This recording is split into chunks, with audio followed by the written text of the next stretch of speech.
హిందూ సమాజం బగ్గుమంటుంది. గరికపాటి గారి మీద కాదండోయ్,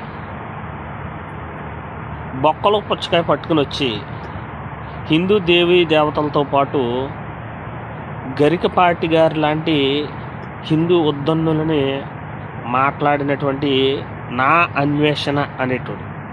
నేను మహిళలకి సపోర్ట్గా ఉంటున్నాను, నేను మహిళలకి అన్యాయం జరిగితే ముందుంటాను, వాడు ఎంత పెద్ద తోపుగాడైనా ఎవడైనా కూడా అమ్మల అక్కలతో పాటు సమాధానం చెప్తానంటూ నా అన్వేషణ అనేటోడు వచ్చినటువంటి ఒక వీడియో వల్ల ఈరోజు తెలుగు సమాజము, హిందూ సమాజం బొగ్గుమంటుంది.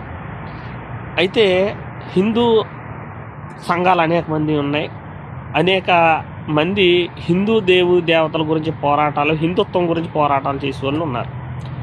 వాళ్ళందరికీ భిన్నంగా, వాళ్ళందరినీ కంటే చాలా ఉత్తమంగా, ఏ దేవుణ్ణి కూడా కించపరచకుండా మంచిది అన్నది ఇటు క్రిస్టియన్ అయినా, యేసుక్రీస్తు అయినా, ఇటు ముస్లింలో ఉన్న, ఖురాన్లో ఉన్న, అదేవిధంగా అల్లాలో ఉన్నా కూడా నీట్గా చక్కగా మంచిగా చెప్పి వాళ్ళ యొక్క గొప్పతనాన్ని అనేక సార్లు హిందూ సమాజానికి కూడా తెలియపరిచి, మనం ఈ సమాజంలో మనిషిగా బ్రతకాల తప్ప ఒక్క మతమే మనకి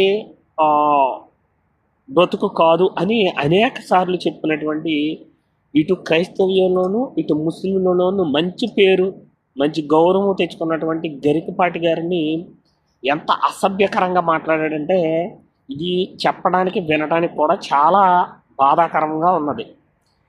నా అన్వేషణ అనేటోడు ఆడవారికి సపోర్ట్ చేస్తానంటూనే ఒక లాభాసలో ఉపయోగించి అదే మహిళల్ని, అదే అమ్మతనాన్ని మరి అతను చాలా హీనంగా మాట్లాడాడు. ఇది కొత్త కాదు, గతంలో కూడా అనేక సార్లు మాట్లాడాడు.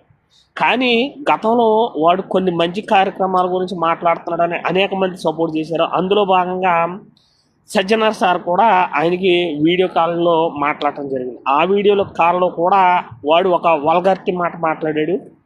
ఏమన్నాడు, బయట తినేవాడికి అనేక ఒక కూరలు తినేవాడికి పెళ్లితో సంబంధం ఏముంది అన్నట్టుగా ఒక రాంగ్ వేలో మాట్లాడటం జరిగింది. అప్పటికి కూడా సత్యనారాయణ సారు లైట్గా తీసుకున్నాడు అలాంటి కామెంట్లు. అంచేత ఇప్పుడు సజ్జనార్ సార్ ఎటువంటి యాక్షన్ తీసుకుంటారన్నది కూడా వేచి చూద్దాం.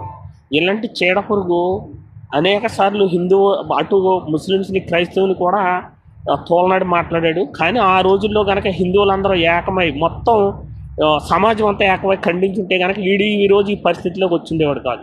కానీ నేను గరికపాటి గారిని అంటాం